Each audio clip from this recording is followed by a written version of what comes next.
So pag-uusapan po natin ngayon ay ang Book of Ezra. So alamin po natin kung ano yung nilalaman ng Book of Ezra. So ulitin ko po, ito ay naisulat under the time past. At syempre ito ay isinulat para pa rin sa mga Israelites, mga believing Israel, para kanilang maunawaan, malaman kung ano yung history during that time. So mayroon pong mga division of books dito po sa ating Bible. Mayroong mga books under the time past, from Genesis to the book of John, and then yung first part ng book of Acts, yan po ay under the time past program. And then yung mga books under the but now ay ang Romans to Philemon. And then yung last part ng book of Acts. And then mga books under ages to come, from Hebrews to Revelation, na isinulat din para sa mga remnant believing Israel. At hindi po pare-parehas ang instruction ng ating Panginoon sa time past, sa but now, and ages to come. At kung pag-uusapan natin ang gospel, hindi rin parehas. Mayroong gospel under the kingdom program. Mayroong gospel under the but now program. At kung pag-uusapan natin ang mga apostol, hindi rin parehas. May mga apostol ang Israel, kaya pumili ang Panginoon ng 12 apostol para sa 12 tribo ng Israel. At pumili din ang Panginoon ng isang apostol para sa mga Hintel. Walang iba kundi si Apostol Pablo. Siya po yung apostol para sa atin. At mayroong iba't ibang program ang Panginoon na kailangan po nating pag-aralan. Kaya nga we are emphasizing the right division. So ini-emphasize natin yung right division when it comes of understanding the scripture. Bakit kailangan nating i-emphasize ang rightly dividing the word of truth? Para po hindi magkaroon ng mixture o hindi magkaroon ng paghahalo sa presentation ng scripture. Kasi karamihan po ngayon, kahit matagal na sa sabihin natin, matagal na sa pananampalataya, matagal nang pumupunta sa church, matagal nang binubuklat ang Biblia, pero hindi pa rin identified kung ano ba yung teaching para sa panahon natin ngayon. So nagkaroon pa rin ng mga mixing presentation. Okay? So sa Bible po malinaw na hindi po kailangan na maghalo ang katuruan tapos sasabihin natin na tayo ay matured believers. So hindi po basehan yon na matagal sa iglesia, matagal kung saan kayong organization at sasabihing matured. Hindi po yan basihan ang maturity sa tagal nyo sa isang organization. Ang isa po na pwedeng basihan dito, na kailangan alam natin ang doktrina para sa panahon natin ngayon. Maraming doktrina sa Bible, kaya nga kailangan natin i-rightly divide. Gusto kong basahin muna natin itong sinasabi sa 2 Timothy chapter 3 verse 16. All scripture is given by inspiration of God and is profitable for doctrine, for reproof, for correction, for instruction in righteousness. So all scripture is profitable. Profitable for doctrine, profitable for reproof, profitable for correction, and profitable for instruction. So kung hindi natin ma-rightly divide, alin ba ang doktrina na profitable sa atin?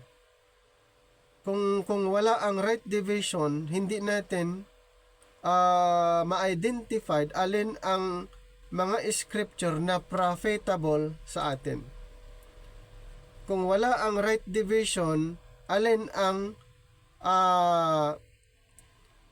profitable for correction, for rebuke, or for reproof, or for correction or instruction, kung hindi po natin gamitin ang right division. So tama na ang scriptures ay inspired by God. Pero dapat alamin natin kung alin yung para sa atin. Okay? Alamin natin alin yung writings para sa atin at ano yung mga writings na hindi para sa atin. Alin ang mga writings na profitable para sa bayang Israel at ano naman ang writings profitable para sa ating mga believers ngayon. So, malinaw ang sinasabi ni Apostol Pablo na yung mga naisulat na hindi para sa atin, ito ay naisulat for our learning. For our learning in Romans 15 verse 4, for whatsoever things were written aforetime were written for our learning, that we through patience and comfort of the scriptures might have hope. So, mga scriptures na hindi po directly addressed sa mga believers ngayon, sa mga grace believers, ayan po ay aaralin natin for learning purposes. For learning purposes. At mayroon pang sinasabi si Apostol Pablo sa 1 Corinthians 10 verse 6, now these things were our examples, to the intent we should not lust after evil things as they also lusted. And then verse 11, now all these things happened unto them for examples, and they are written for our admonitions, upon whom the ends of the world are come. So napakalinaw po na kung ano man ang mga katuruan, instruction under the time past, ayan po for learning, for examples. Naisulat ang purpose para po ay pag-aralan natin. Paano tayo magiging able ministers ng ating Panginoon? Dapat alam natin ang time past, but now, ages to come. Si Jesus Christ, mayroon siyang sinasabi nung siya'y nag-ministry, nung hindi pa siya namatay. Ito yung sabi niya, at in-explain din ni Apostol Pablo dito sa Romans 15 verse 8, now I say that Jesus Christ was a minister of the circumcision, or was a minister to the Israelites, for the truths of God, to confirm the promises made unto the fathers. And then verse 9, and that the Gentiles might glorify God for His mercy, as it is written, for this cause I will confess to thee among the Gentiles, and sing unto thy name. So Jesus Christ was a minister to the circumcision, or to the Israelites. Ito po ay a ministry of confirmation. a ministry of confirmation, what was written during that time. Nung dumating si Jesus Christ, ito po ay a confirmation lamang po. Kaya pala, sabi niya sa Matthew 15 verse 24, but he answered, Jesus Christ answered and said, I am not sent but unto the lost sheep of the house of Israel. So malinaw kasi nga ang kanyang ministry, a ministry of confirmation, kung ano yung nakasaad patungkol po sa kanya. Kaya nung sinabi niya na ako'y ipinadala lamang sa sambahayan ng Israel. At sinabihan din niya yung mga apostol, nung pumili siya ng mga apostol, sinabihan din yung mga apostol. Dito sa Mateo 10:5-6, this 12 Jesus sent forth and commanded them, saying, Go not into the way of the Gentiles, and into any city of the Samaritans, enter ye not. Dahil nga ang mission ng ating Panginoon nung siya dumating, a ministry of confirmation, na siya ang kanyang intention, ang kanyang focus, ay tuparin kung ano yung mga nakasaad patungkol sa kanya. At isa pang purpose na siya'y naparito ay maghahari sa bayang Israel. Kung siya ay tatanggapin. Kung tatanggapin ang mensahe patungkol sa paghahari. Kaya, bakit natin kailangang i-rightly divide ang scripture para po hindi maghahalo ang ministry ng ating Panginoon nung siya'y nandito sa lupa. Hindi maihalo yung kanyang ministry nung siya'y nasa langit. Tandaan po natin, si Kristo ay mayroong earthly ministry at mayroon din siyang heavenly ministry. Ano ba yung earthly ministry niya? Ay yung kanyang pangangaral tungkol sa kaharian. At nung siya'y umakyat sa langit, ay kanyang ikinomisyon ang mga apostles, ipangaral ang tungkol sa kaharian. Yan po ang earthly ministry ng ating Panginoon. At nung siya'y nag-ascend, ay mayroon siyang heavenly ministry at ito'y kanyang inirevealed kay Apostol Pablo. So, ibig sabihin, yung heavenly ministry ng ating Panginoon ay kanyang inirevealed kay Apostol Pablo. Kaya pala, ang mensahe under the But Now program ay patungkol sa langit. Patungkol sa mga spiritual na bagay. So, magkakaiba po ang presentation ng mga 12 apostol, ikumpara po sa presentation ni Apostol Pablo. Isa po nakaibahan dyan, ang presentation ng mga 12 apostol ay patungkol lang po sa programa ng Panginoon dito sa lupa. Patungkol sa earthly kingdom. At si Apostol Pablo naman ay kanyang binigyan ng emphasis ang heavenly kingdom. Kung mga 12 apostol, binigyan ng emphasis ang material blessings. Si Apostol Pablo, ang kanyang emphasis ay ang spiritual blessings. So, pwede bang maghalo ang katuruan under the time past, particular sa Law of Moses? Hindi po. Kaya may na-mention pa siya sa Romans 6:14, For sin shall not have dominion over you, for you are not under the law, but under grace.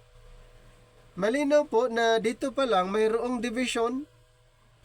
You are not under the law, but under grace. So mayroon pong division na na-emphasize. So, hindi pwedeng paghahaluin talaga.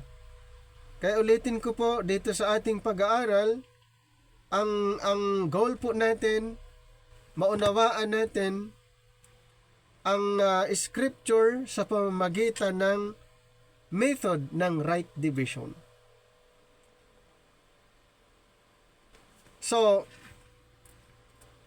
malaking tulong ang book by book na pag-aaral. Bakit po? Kasi doon natin malalaman kung papaano nag-work ang Panginoon during the time of Israel, or during the time, during that time past. Okay? At malalaman natin kung paano nag-work at kung ano ang respond ng mga Israelite sa ating Panginoon. Kaya dito na po tayo sa Book of Ezra, na ganun din ang pinag-uusapan patungkol pa rin sa mga Israelites. At alamin natin kung ano ang nilalaman ng Book of Ezra at aralin natin ang mga main issue sa Book of Ezra. So, ang Book of Ezra actually ay marami pong mga dapat nating matutunan dito. So, first, return from exile and rebuilding of the temple. O ano bang nangyari? Bakit dito sa Book of Ezra ay rebuilding ang pinag-uusapan? Ano po ang i-rebuild nila? Yung templo. Saan ba sila galing? Bakit return from exile? Nakaptib po sila sa ibang bansa Nakaptib po sila sa ibang bansa. At dito po sa Ezra ay galing sila sa Babylon and then pinabalik. After 70 years, pinabalik sila sa Jerusalem para kanilang i-rebuild ang templo na nasira. At sino ba ang nagsira ng templo? Si King Nebuchadnezzar. Ayan. So after 70 years, pinabalik sila, pero ito under na kay Cyrus. Under na sa pamumuno ni Cyrus sa Medo of Persia. So first return of the exiles in chapter 1. In chapter 1, 1 to 4, ito na po yung the Edict of Cyrus. And then chapter 1, verses 5 to 11, the return under Sheshbazzar. And then next in chapter 2, list of returning exiles. So doon po natin makikita yung listahan or list ng mga bumalik from exiles, from the captivity. And then in chapter 3, malalaman nyo ang record, ito na po yung revival of temple worship. So ni-revive yung temple worship. Ang tagal din, di ba? After 70 years, doon ulit na i-revive yung temple worship in Ezra chapter 3. Then chapter 3, 1 to 3, the rebuilding of the altar. Ayan, the rebuilding of the altar. In chapter 3, 4 to 6, the Feast of Tabernacles. Ito po after ng exiles, after the captivity, kumbaga ni-restore lahat yung temple, ni-restore, temple worship, ni-restore din, at saka yung mga, yung altar, at lahat yung mga feast. In chapter 3, 4 to 6, the Feast of Tabernacles, ni-restore din po. And then chapter 3, 7 to 13, the beginning of temple reconstruction.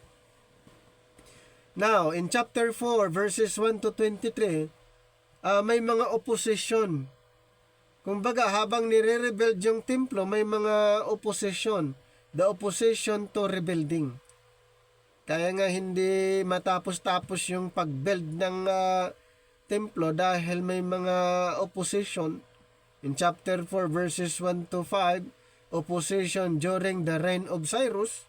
In chapter 4 verse 6, the opposition during the reign of Xerxes.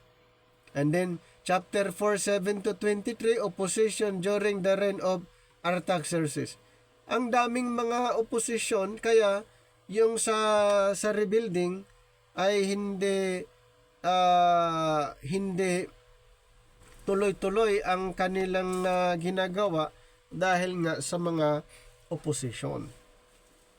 And then in chapter 4 naman tayo, 24, and then chapter 6, 22. Completion of the temple. So doon nyo po makikita ang record, the completion of the temple. And then chapter 4, verse 24, resumption of work under Darius. Kumbaga, nag-resume. Ayan. Under the time of Darius. And then a new beginning inspired by Haggai and Zechariah in chapter 5, 1 and 2. Doon po natin malalaman pa ang mga continuation doon sa rebuilding at yung nature ng kanilang pag-build doon sa Haggai and then Zechariah. Malalaman din natin at yung motive ng mga workers. Ayan, malalaman yan sa Book of Haggai.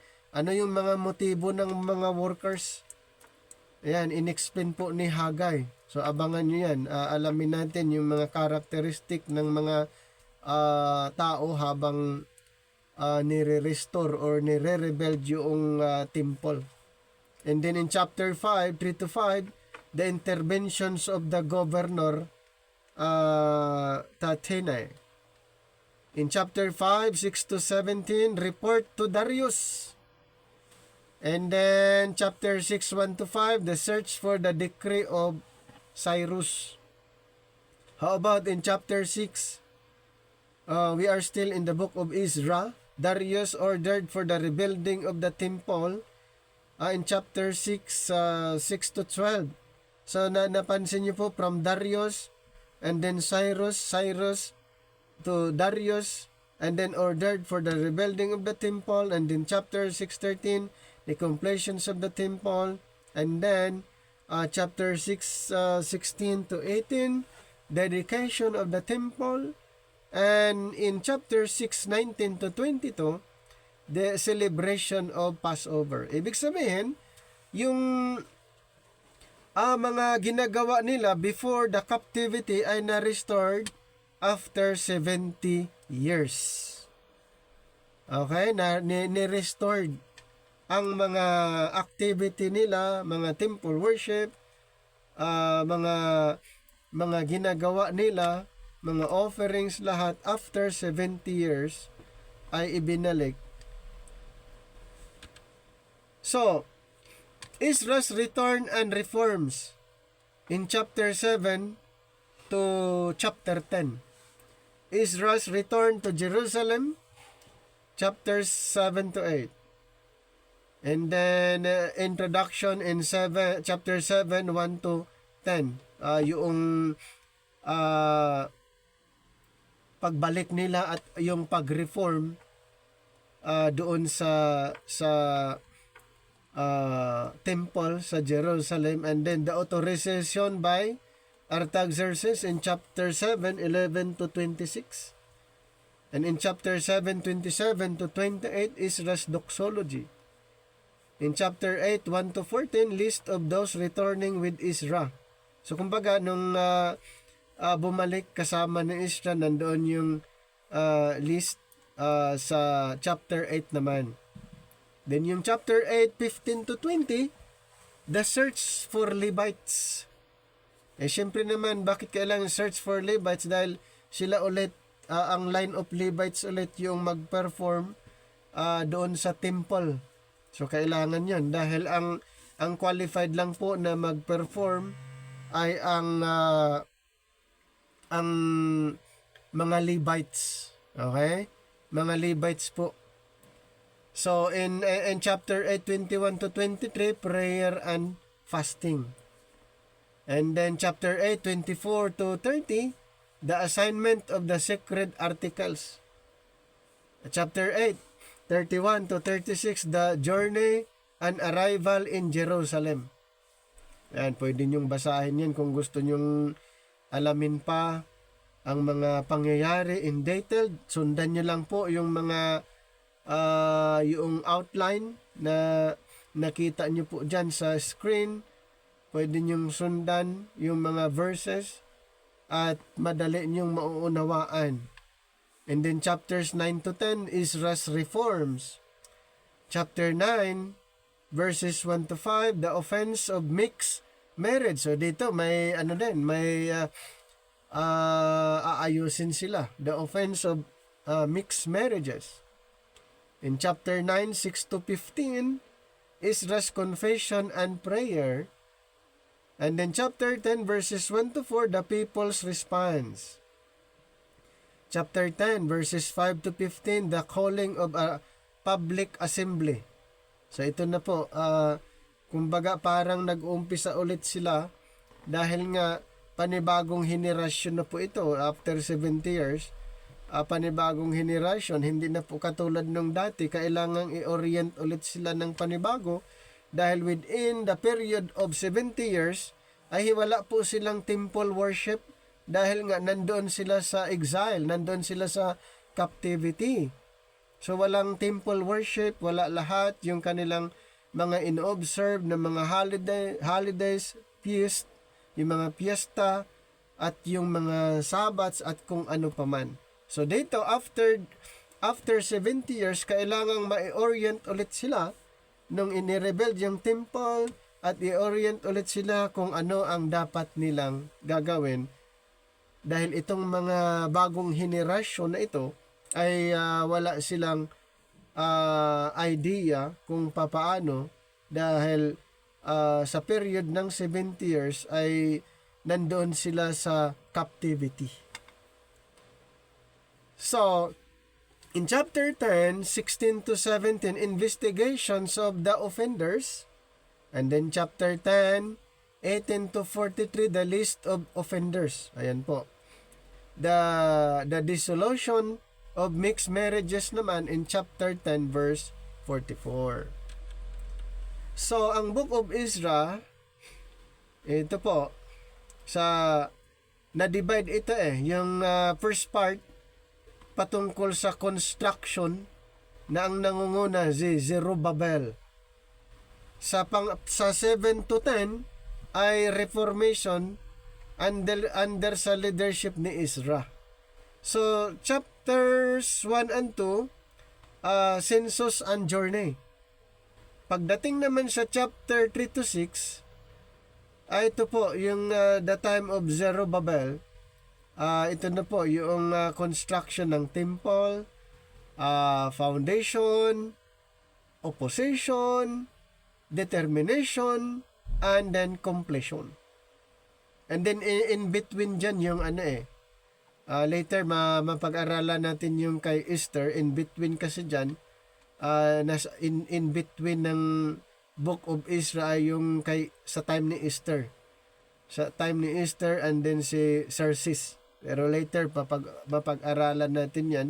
Pero yun ay in between ng construction and the reformation yung kay Esther. So chapter 7 to 8, census and journey.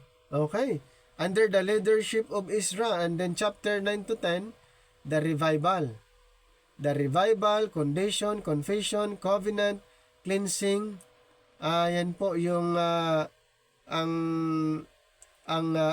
yung scenario. So construction of the temple sa first part.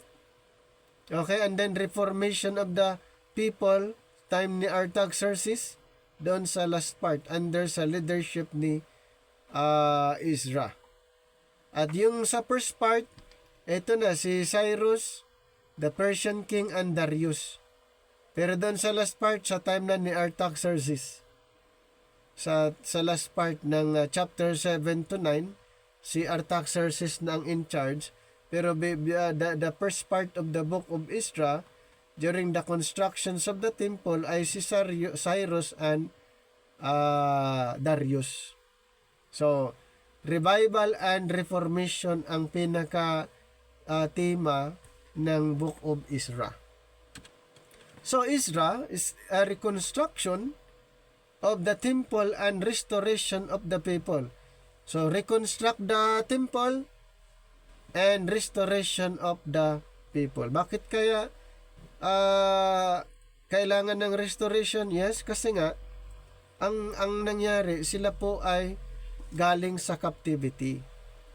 Bakit i-reconstruct yung temple? Sinira ni King Nebuchadnezzar, yung King of Babylon. Bakit kailangan i-restore ang mga tao? Yes, kasi nga sila ay naalipin, sinakop ng ibang bansa, kaya pinabalik i-restore, at lahat, aside from restoration of the people Israel, ay kanilang i-restore din ang mga kanilang mga rituals, mga practices nila, kailangang ma-restored. Yung kanilang mga temple worship, kailangan din.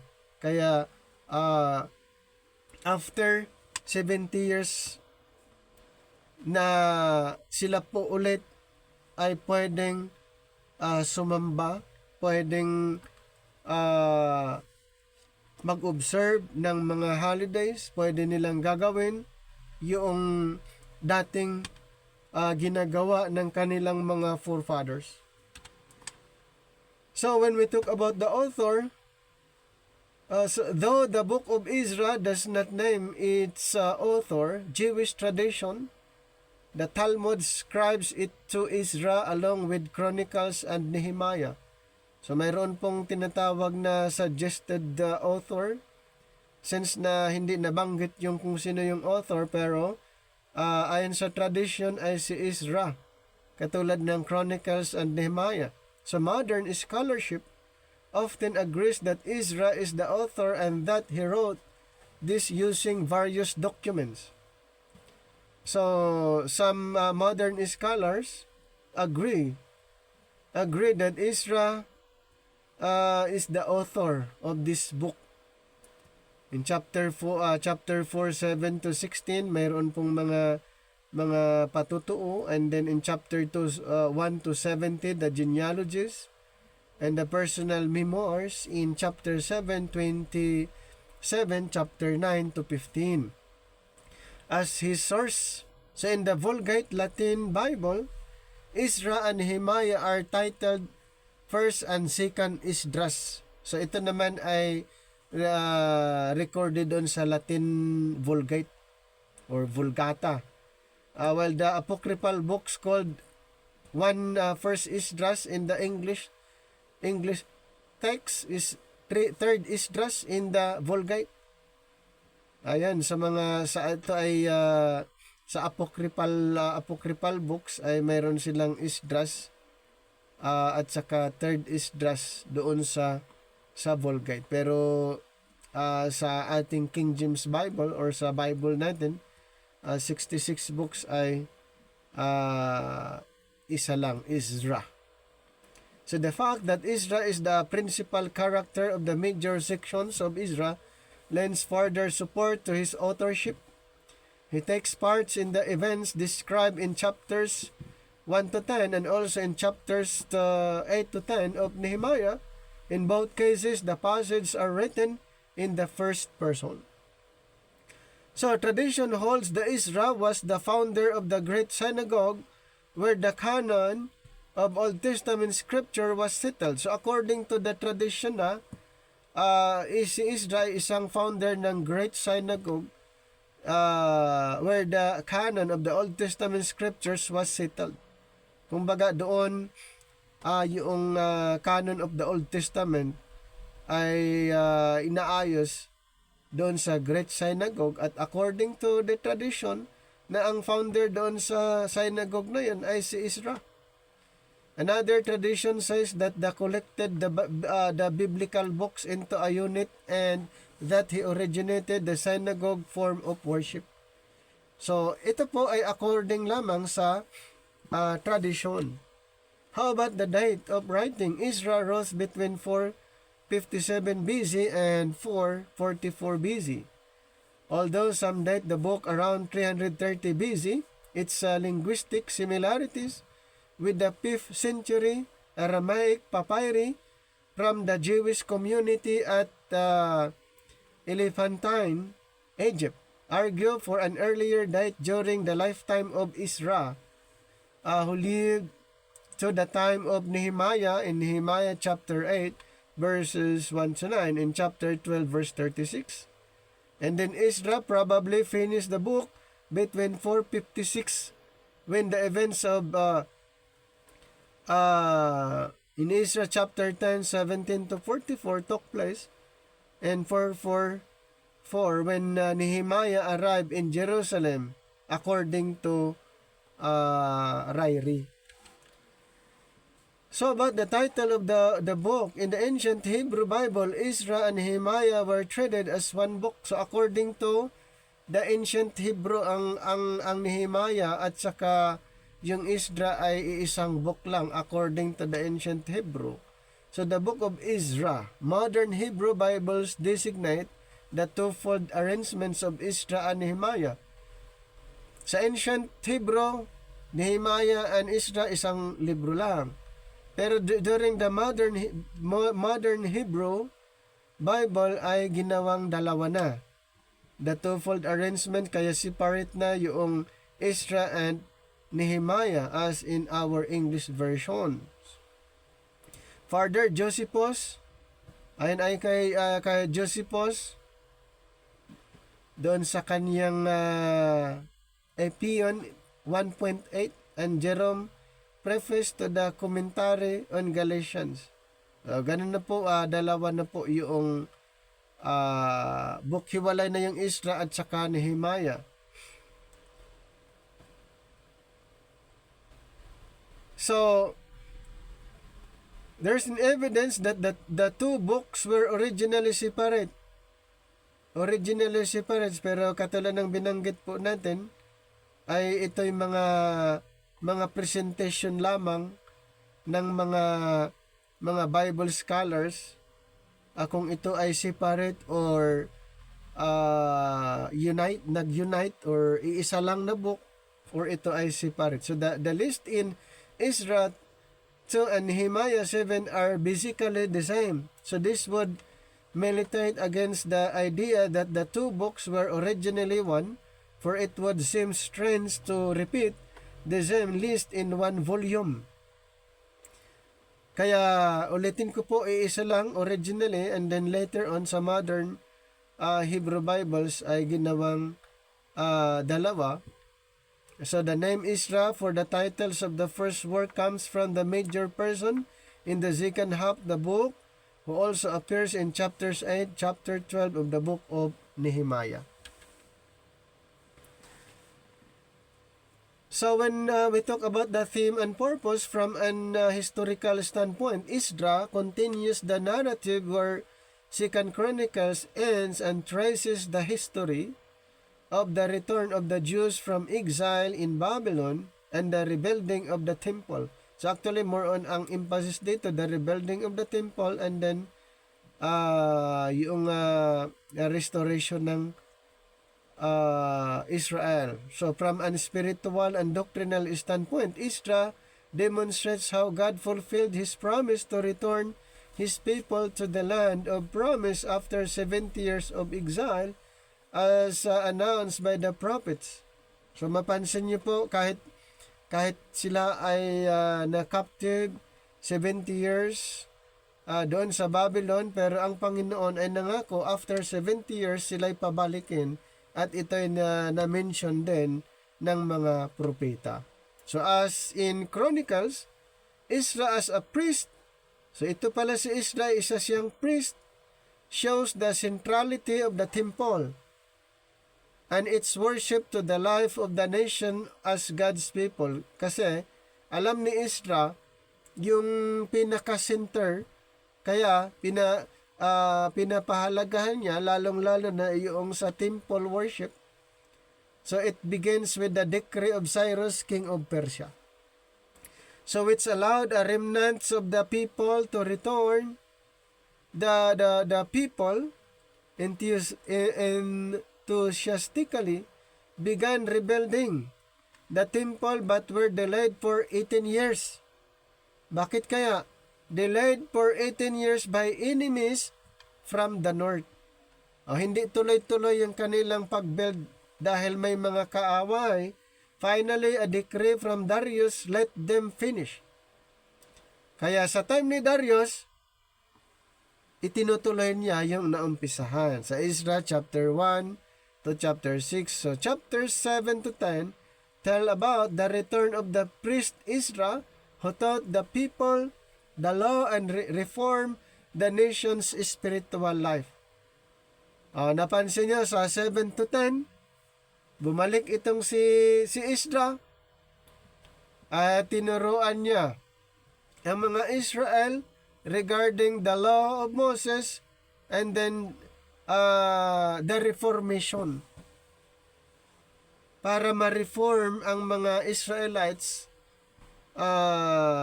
regarding spiritual life. So the theme can be summarized as the spiritual, moral, and social restoration of the remnant who return under the leadership of Zerubbabel and Ezra.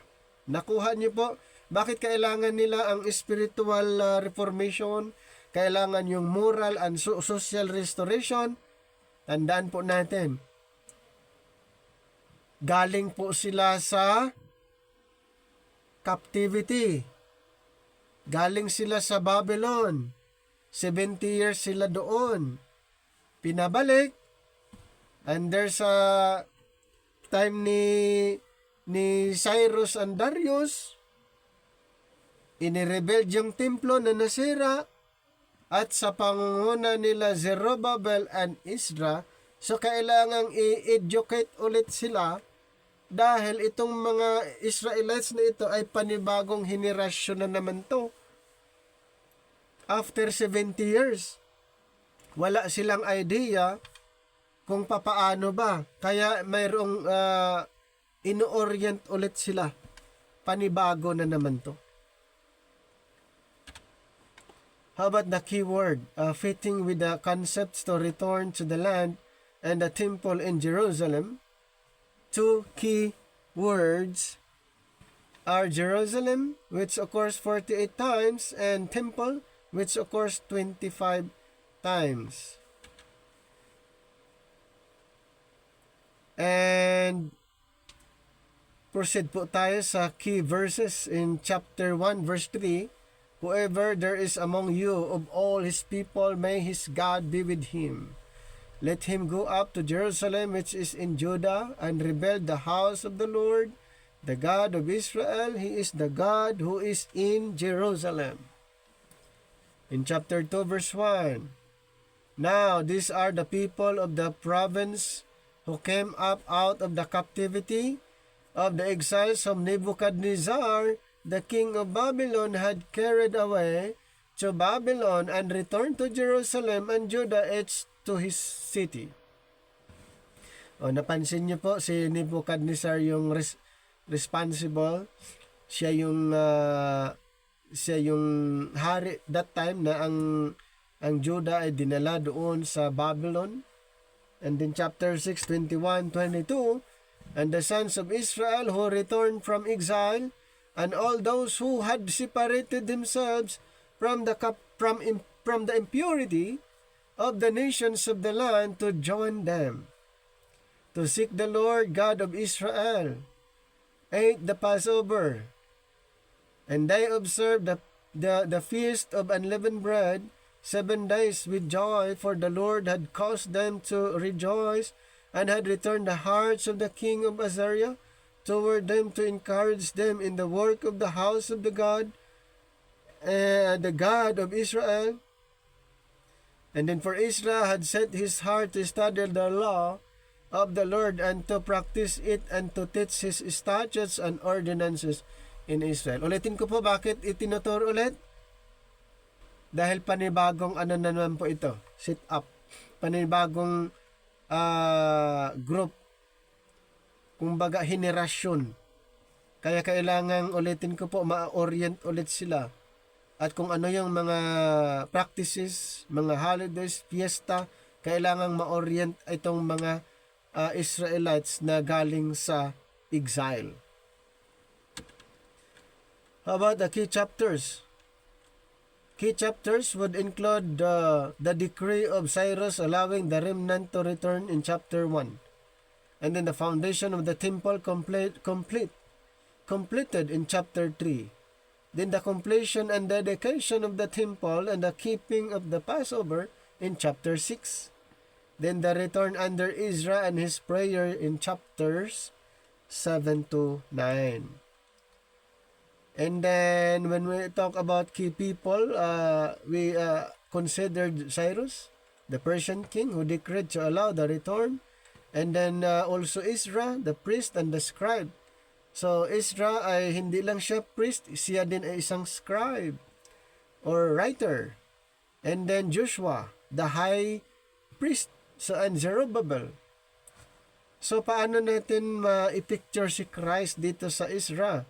In keeping with the Davidic covenant and God's promises to keep the line of descendants alive for Messiah, son of David. Ezra and Nehemiah show how God continued to keep His promises by restoring His people to their land. Why is Ezra so important? The book of Ezra provides much needed link in the historical record of the Israelite people when their king was dethroned and captured and the people exiled to Babylon. Judah, as an independent nation, exiled to Babylon. Judah as an independent nation ceased to exist. So the book of Ezra provides an account of the Jews regathering. Napansin niyo po, regathering of their struggle to survive and to rebuild what had been destroyed. So through his narrative, Ezra declared that they were still God's people and that God had not forgotten them. Bakit kailangang i-restore itong temple, i-gather ulit yung Israelite? Ang Panginoon may promise. Ayan. May promise ang Panginoon, kaya ito yung time na mangyari. Remember doon sa promise ng Panginoon sa bayang Israel.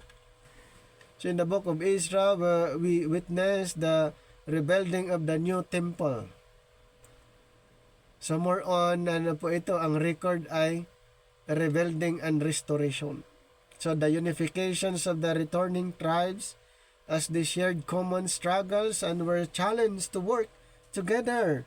Later, after the original remnant had stopped work on the city, ano pong nangyari? Later on, yung mga original remnant had stopped work on the city walls and spiritually apathy ruled.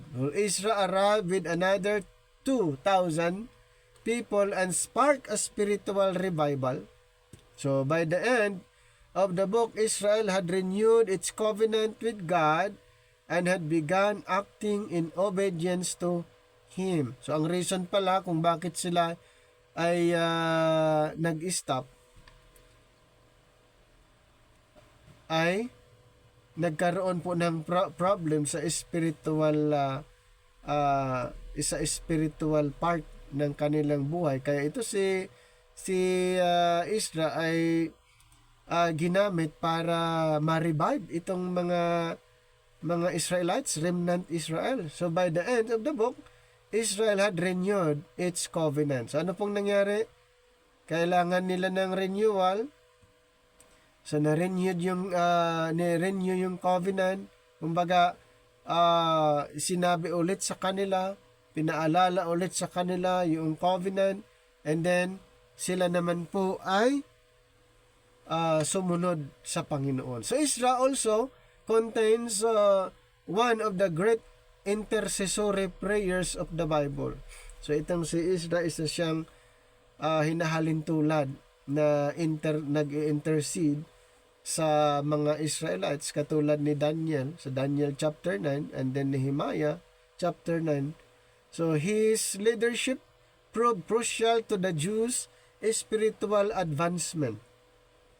Yan po ang yun po ang naging scenario dahil panibagong group of people po ito, bagong henerasyon yung ang hinandle ni Ezra at yung pag-rebuild ng temple, kailangan i-orient sila at saka i-encourage sila at ipaalala kung ano yung law, ano yung covenant, ano yung mga rituals, mga practices, mga temple worship, at yung mga dapat nilang gagawin bilang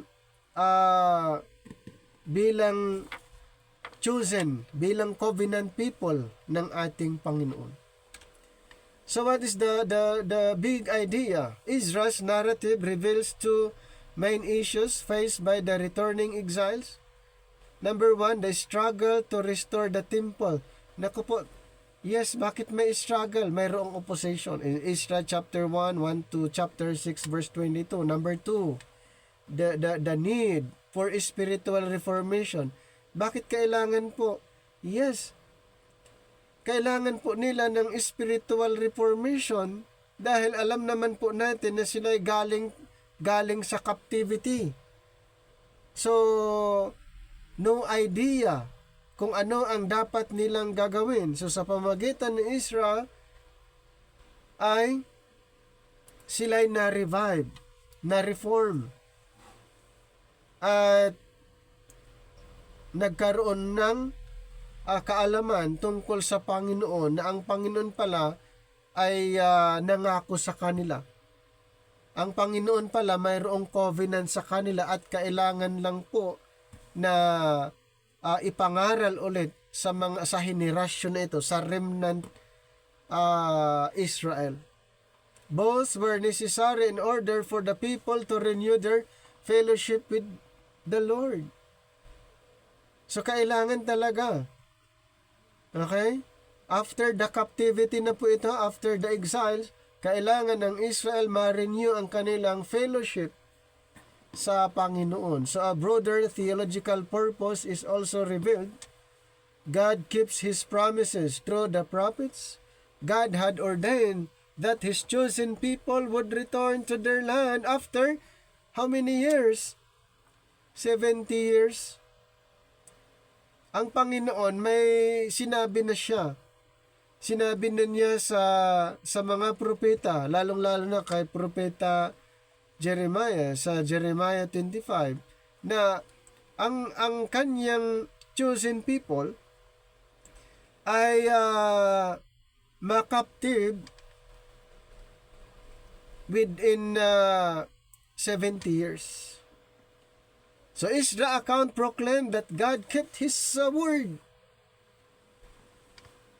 And it shows that when God's people remained faithful to Him, ito pong condition, He would continue to bless them.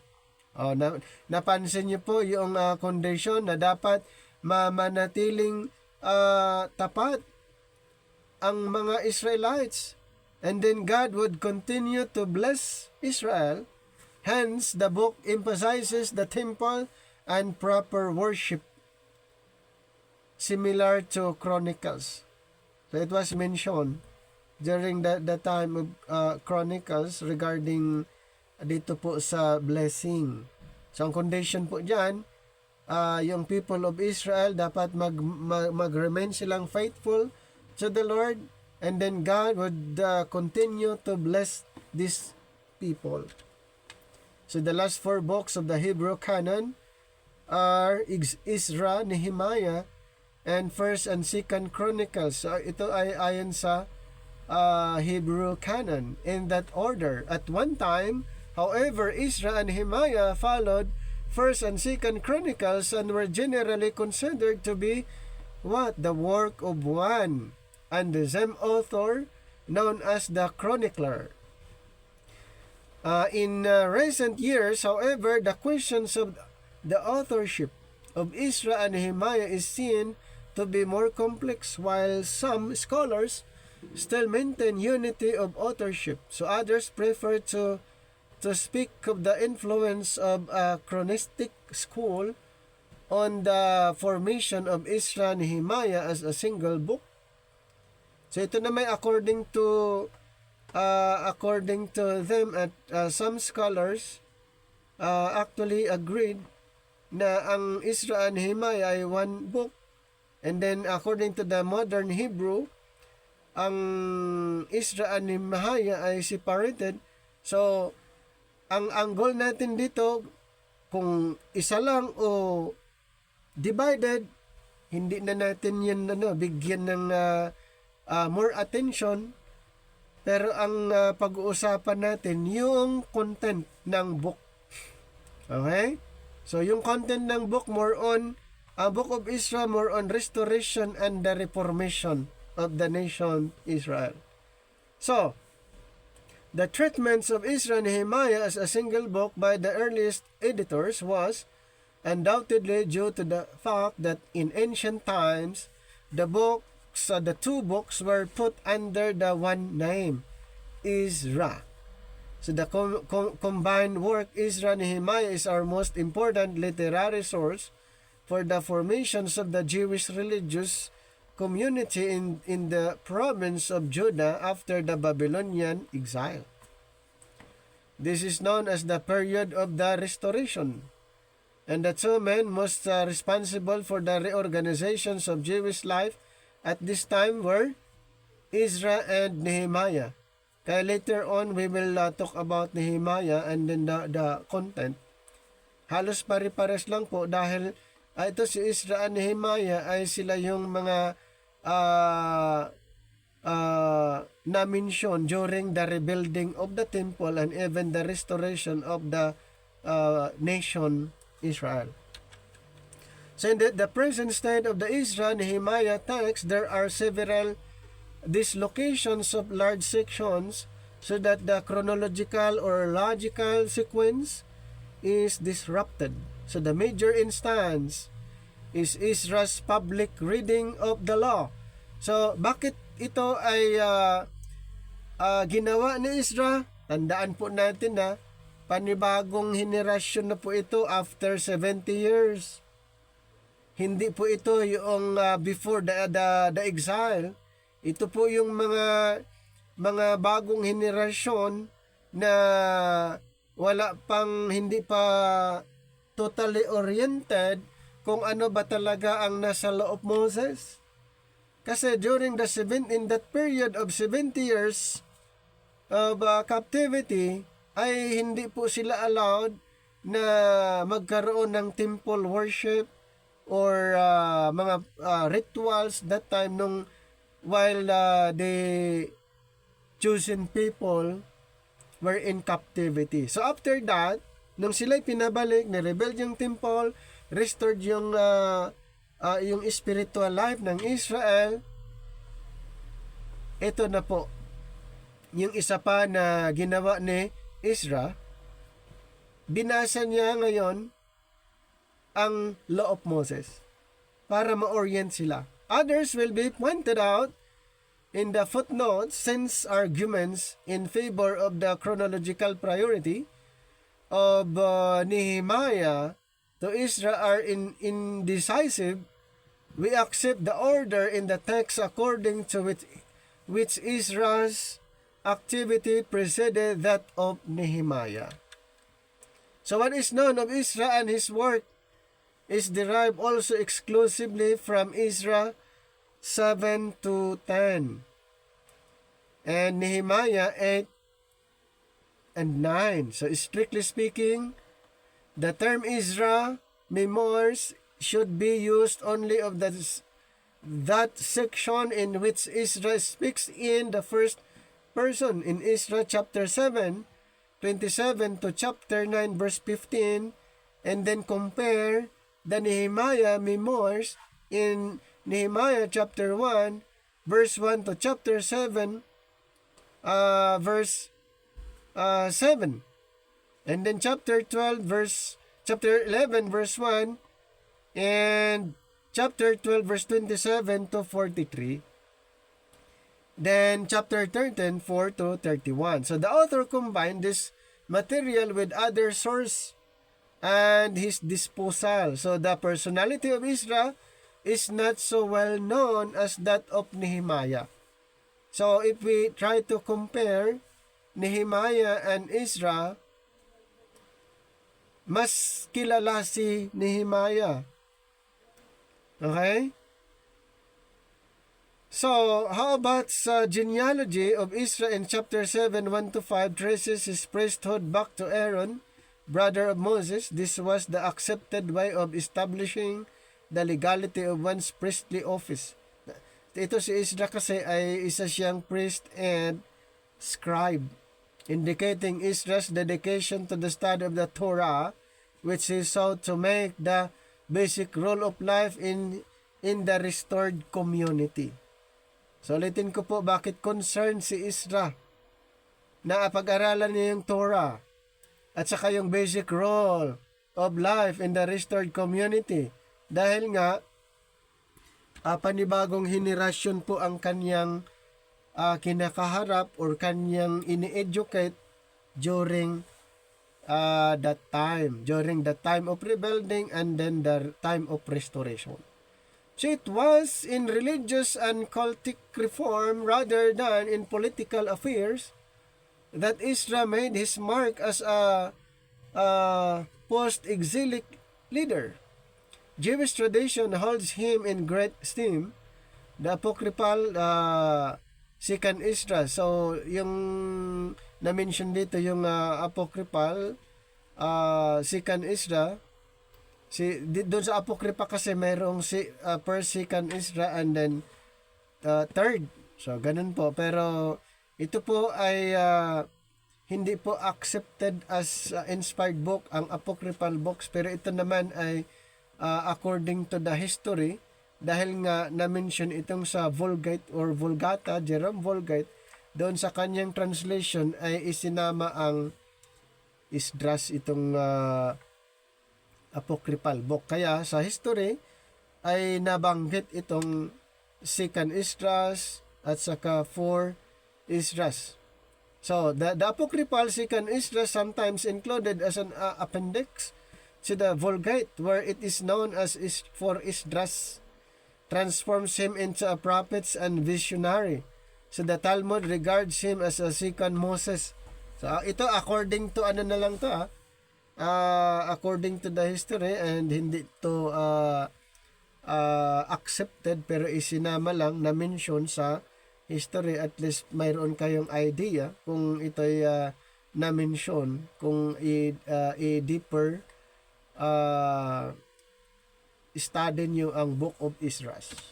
So Ezra is sometimes accused of having been a legalist who gave excessive attention to the letter of the law. May mga tinatawag na accusation regarding that because itong si Ezra ay he was focusing or his attention to the letter of the law.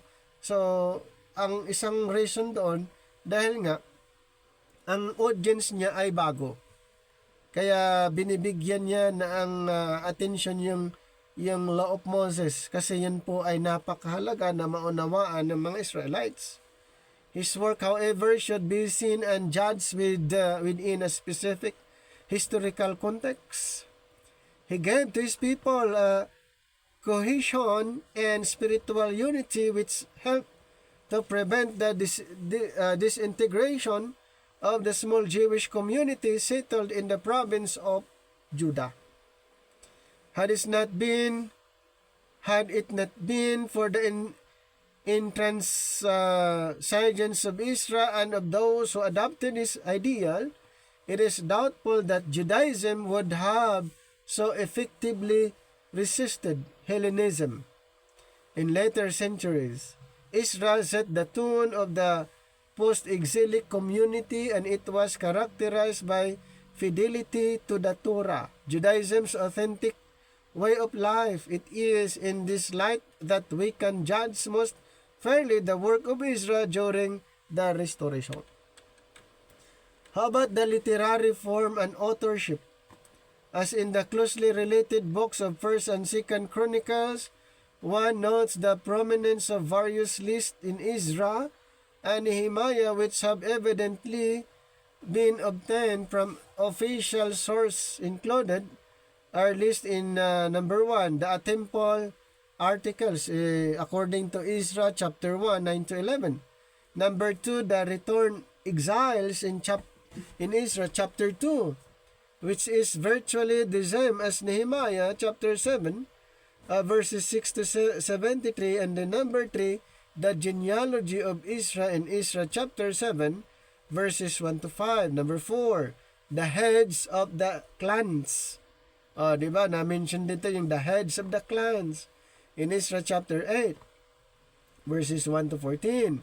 Number 5, those involved in mixed marriages. Ano po yung mixed marriages? Israelites, Judas ay nakipag-asawa doon sa mga hintel, sa ibang bansa. In Ezra chapter 10, 18 to 43. Number 6, those who helped rebuild the wall in Nehemiah chapter 3. And number 7, those who sealed the covenant in Nehemiah chapter 10, 1 to 27. And then the number 8, residents of Jerusalem and other towns in Nehemiah 11, 3 to 36. And the number 9, priests and Levites in Nehemiah 12, 1 to 26. So yun po yung order at regarding po doon sa programa. Okay? Also included in Ezra are 7 official documents or letters in Aramaic, except the first, which is in Hebrew. Number 1, the decree of Cyrus. It was mentioned in chapter 1, verses 2 to 4. And then number 2, the accusations of Rehum and others against the Jews in chapter 4, 11 to 16. Number 3, the reply of Artaxerxes. The first in chapter 4, 17 to 22. And then number 4, the report from Tattenai in chapter 5, 7 to 17. The memorandum of Cyrus decree in chapter 6, 2 to verse 5. And then number 6, Darius reply to Tattenai in chapter 6, 6 to 12. And then chapter 7, the authorization given by Artaxerxes the first to Ezra in chapter 7, 12 to 26. So the documents are similar to contemporary non-biblical documents of the Persian period. How about the certain materials in Ezra are first person extracts from his memoirs in chapter 7, 27 to 28 and chapter 8, 1 to 34. And then verse 9. So other sections are written in the third person. According to chapter 7, the book of Ezra, verse 1 to 26. And then number 10. And then you can also see in Nehemiah chapter 8, linguistic analysis has shown that the first person and third person extracts resemble each other, making it like that the same author wrote both. So, how about the most scholars conclude? So, according to the scholars, conclude that the author, compiler of Ezra and Nehemiah was also the author of 1st, 2nd Chronicles. So, yun yung gusto niyang palabasin na kung sino yung author ng 1st, 2nd Chronicles, yun din ang author ng Ezra or the compiler. Ayan, this viewpoint is based on certain characteristic common to both Chronicles, Ezra, Nehemiah. So, ibig sabihin, kung sino yung author ng Ezra, 1st, 2nd Chronicles, Nehemiah, ay kinonklode na parehas. So, the verses at the end of Chronicles and at the beginning of Ezra are virtually identical. So both Chronicles and Ezra, Nehemiah exhibit a fondness for lists for the descriptions of religious festivals, and for such praises as heads of families. The house of God. Especially striking in these books is the prominence of Levites and temple personnel. The words for singer, gatekeeper, and temple servants are used almost exclusively in Ezra, Nehemiah, and Chronicles. So, the order of Ezra and Nehemiah. So, let's proceed. According to the traditional view, Ezra arrived in Jerusalem in the 7th year. Ezra chapter 7 verse 8. Of Artaxerxes the first in 458 BC, followed by Nehemiah, who arrived in the king's in 20th year in 444 in Nehemiah 2:1 verse 11, and some have proposed a reverse order in which Nehemiah arrived in 444 BC, while Ezra arrived in the 7th year of Artaxerxes the second. So mayroon pong gap, okay, hindi sabay, in 398 BC by amending 7th in Ezra 7:8, so either 27th or 37th. Others place Ezra's arrival after Nehemiah's but still maintain that they were contemporaries. So Nehemiah and Ezra were contemporaries. Bakit na-conclude na contemporaries? Dahil yung scenario ay halos parehas. It's about the rebuilding the temple and then the restoration, the reformation of the people of Israel. So this alternative views, however, present more problems than the traditional position. As the text stands, Ezra arrived before Nehemiah, and they are found together in Nehemiah 8:9 at the reading of the law, and Nehemiah 12:26-36, and then the dedication of the wall. And let us consider the language. The languages Ezra and Nehemiah were written in a form of Late Hebrew, with the exception of Ezra 4:8 and chapter 6:18, chapter 7 verse 12, and then verse 26, which were written in Aramaic. So ito pala ay naisulat at mostly in Aramaic, so the language of international diplomacy during the Persian period. Kaya pala, dahil nga sa time na ito, so 67 Aramaic verses, in 52 are in records or letters. Ezra evidently found these documents in Aramaic and copied them, inserting connecting verses in Aramaic. So ibig sabihin, originally, ito ay more on Aramaic, na isulat sa Aramaic, Nehemiah and Ezra. And let us consider the major theological themes. The books of Ezra and Nehemiah relate how God's covenant people were restored from Babylonian exile to the covenant land as a theocratic kingdom of God community, even while continuing under Gentile rule. Yes, still under Gentile rule ang time na ito, kasi nga sa time ni Cyrus, kahit sila pinabalik para i-restore ang Jerusalem, even the streets and including the walls of Jerusalem, but still ang Israelites ay under pa rin sa pamumuno ng mga Gentiles. Kumbaga, times of the Gentiles pa rin. Pero at least inallow sila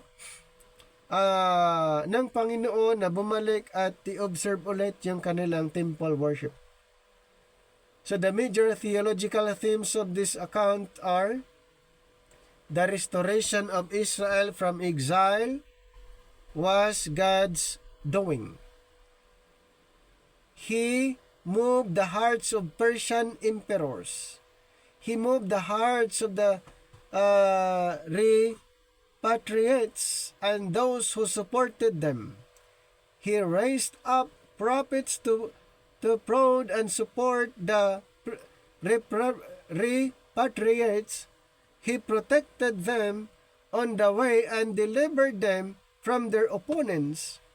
He stirred up Ezra and Nehemiah to perform their separate ministries.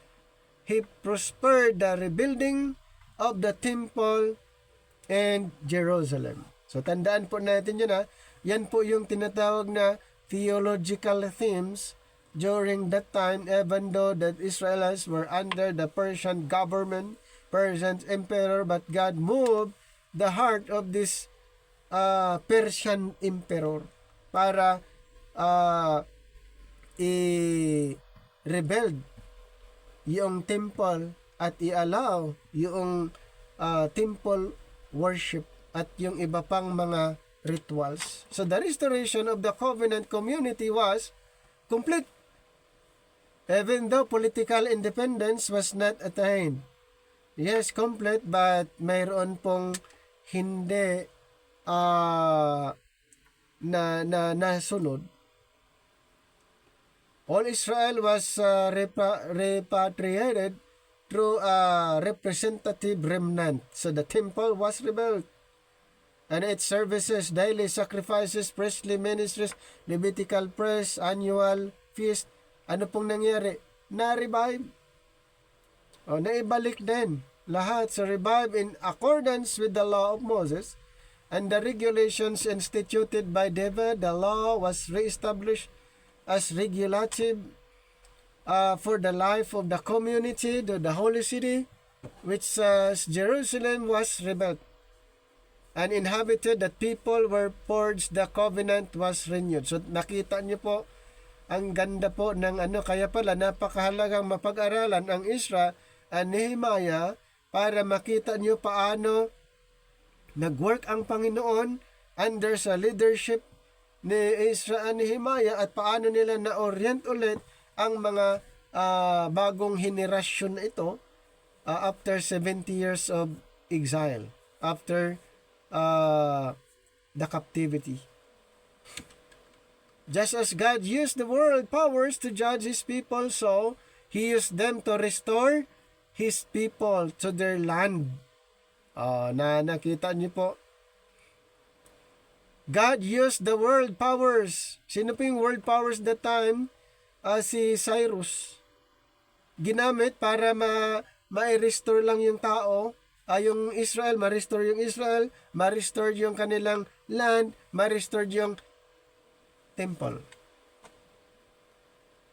So, they protected and sustained every aspect of the restoration. Israel's restoration evoked fierce opposition, but that opposition was thwarted at every turn. The restored community was a chosen people. Yet they were also in need of frequent rebuke and reformation. Israel remained a wayward people. They still awaited the new covenant of which Jeremiah had spoken in Jeremiah 31, and the renewal to be affected by God's Spirit as announced by Joel in chapter 1 and Ezekiel chapter 36. Alam niyo po, ito pong inaantay nilang New Covenant, New Testament that would be established during the time of millennium. Hindi ito nangyayari pa. Hanggang ngayon ito pa ay prophecy. Hindi pa nangyayari ang prophecyang ito. Kailan po mangyayari? Pagbalik na po ng ating Panginoon at pag maghahari po ang Panginoon sa bayang Israel 1,000 years at doon po i-establish ang New Covenant or New Testament. Why study this book? The book of Ezra provides an account of the return of two groups of Jews from Babylon to Jerusalem. Tandaan po natin yun na bakit natin aralin ito? Para malaman natin. Okay, yung pagbabalik ng dalawang group of Jews from Babylon to Jerusalem, where they rebuilt the temple and their community. And as students study the book of Ezra, they can learn about how the Lord enables His people to overcome opposition and accomplish His will. The students can also learn about the importance of not repeating the sins of previous generations. Yun yung isang purpose doon kung bakit sinabi ni Ezra doon sa mga Israelites that time para hindi maulit yung mga kasalanan yung sa mga naunang henerasyon.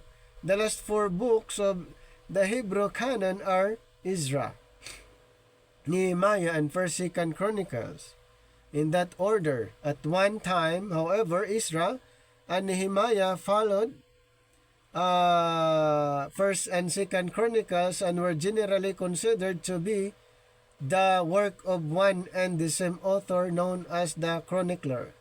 In recent years, however, the questions of the authorship of Ezra and Nehemiah is seen to be more complex. While some scholars still maintain unity of authorship, others prefer to speak of the influence of a chronistic school on the formation of Ezra and Nehemiah as a single book. So the treatment of Ezra and Nehemiah as a single book by the earliest editors was undoubtedly due to the fact that in ancient times the 2 books were put under the one name, Ezra. So the combined work Ezra and Nehemiah is our most important literary source for the information or for the formations of the Jewish religious community in the province of Judah after the Babylonian exile. This is known as the period of the Restoration. Restoration, ibig sabihin after the exile. And the 2 men most responsible, sino sila? Ezra and Nehemiah. So in the present state of the Ezra and Nehemiah text, there are several locations of large sections so that the chronological or logical sequence is disrupted.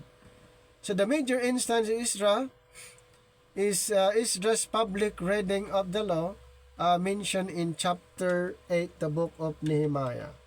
What is known of Ezra and his work is derived almost exclusively from Ezra chapter 7 to 10. So the genealogy of Ezra in chapter 7, 1 to 5 traces his priesthood back to Aaron. Diba? Kaya ito si Ezra ay galing lang din siya sa linya ni Aaron, brother of Moses. And this was the accepted way of establishing the legality of one's priestly office. Kailangan galing sa linya ni Aaron, yung isang high priest. At nga si Ezra ay isa siyang priest at the same time scribe. He is also called a scribe, well versed in the law of Moses. Itong si Ezra, according to chapter 7 verse 6, well versed siya sa law of Moses. Kaya pala pinapahalagahan niya ang law of Moses that time. Pinag-aaralan niya yung Torah. How about the Talmud regards him as a second Moses, claiming the Torah would have been given to Israel through Ezra. Parang katulad siya ni Moses na kanyang ini-introduce yung batas. Kaayon sa Talmud, siya ay pangalawang Moses dahil inintroduce niya yung batas dun sa mga bagong generation after the 70 years of captivity. Inorient niya yung mga tao from yung mga Israelites from the captivity. Israel is sometimes accused of having been legalist o ina-accuse nga siya katulad na mention natin dahil doon sa yung pinapahalagahan niya yung law of Moses para mas maunawaan ng mga Israelites. 3 things you should know about Ezra. Meron tayong 3 bagay na pwede natin i-consider. Maalala natin ang Book of Ezra. The Book of Ezra along with the Book of Nehemiah spans about 100 years of Israel's history from the time of Cyrus' edict in 538 BC that allowed the Jews to return to their homeland of Jerusalem and Judah to the time of Nehemiah's return to Jerusalem. So tandaan po natin, wag nating kalimutan, bakit mayroong rebuilding of the temple? Yes, kasi nga sinira ni King Nebuchadnezzar at yung Judah dinala sa Babylon at naalipin sila, na-captive sila 70 years. After 70 years, pinabalik sila doon sa kanilang homeland para i-rebuild din yung temple na nasira at yung walls of Jerusalem, and even ma-restore ang Israel spiritually, ma-restore sila bilang chosen people. Kailangang ma-renew sila doon sa covenant ng Panginoon. So yun ang yung talagang purpose kung bakit pinapahalagahan, bakit na-mention ni Ezra ang tungkol doon sa mga practices nila sa temple worship, lahat. So the former period centers on the rebuilding of the temple. So the latter period centers on the reformation of the people by way of the law under Ezra's leadership, and the rebuilding of the wall under Nehemiah's leadership. So rebuilding of the temple, ito'y nakafocus during the time of Ezra, but later on, the rebuilding of the walls of Jerusalem, ito na may under Nehemiah's leadership. So, these times continued moving the covenant story forward and prepared the world for the arrival of the promised one, Jesus Christ. Yes, yun naman talaga ang purpose kung bakit in-rebuild, in preparation for the coming Messiah. So ito yung number 1 na pwede nating i-consider sa tatlong bagay. There are 3 things you should know about Ezra. Number 1, there is a greater and more gracious king than Cyrus, who has proclaimed the year of liberty for God's people. At kanina nag-refer po yan, yung greater and more gracious king. Actually, ito po ay referring to the Messiah. Then, ayun nga, in Luke chapter 4, 18 to 19, diba? And the same Lord who stirred up Cyrus and the returnees in his perfect time, also sent his son in his perfect timing to set at liberty those who are oppressed, to proclaim the year of the Lord's favor. So yun po yung number 1 doon sa tatlong bagay na dapat niyong maintindihan sa Book of Ezra. Then pangalawa, the rebuilt temple was only shadow of the true temple to come. Yes, kasi ang true temple to come, yun po yung sa millennium na Jesus Christ, and the opposition that God's people face in rebuilding and anticipated the greater opposition that Christ would face during his life and ministry. Then number 3, God providentially orchestrates all things for his glory and redemptive purposes. So the returned exiles had stopped work on the temple due to discouraging circumstances, but the prophets of God reminded them of the word of God. Within 4 years, God had providentially orchestrated things so that his temple was completed and worship reinstituted. It is a story of amazing grace, providence, and joy. And then, how about the lives and work of Ezra? Ezra, whose name means help. Ang ibig sabihin pala ng pangalang Ezra ay help. Was a descendant of Aaron, the chief priest under Moses, and was related to Joshua, who became the high priest of the rebuilt temple according to Ezra chapter 3 verse 2. In about 538 BC, King Cyrus of Persia proclaimed that God's temple in Jerusalem was to be rebuilt. At yun ang tinutukan ni Ezra, yung rebuilding of the temple. And then Ezra was granted permission by the next king, Artaxerxes, to lead another group of exiles back and he found the temple restored to glory, but soon realized that the worship life of the remnant needed referring. So yun naman po talaga ang nais ni Ezra, maibalik, mag-unite ulit yung Israel at saka Judah, kaya ni-restore yung temple para itong dalawang na-divide na group at parehas na captive ay magsama ulit. So, what is the book of Ezra about?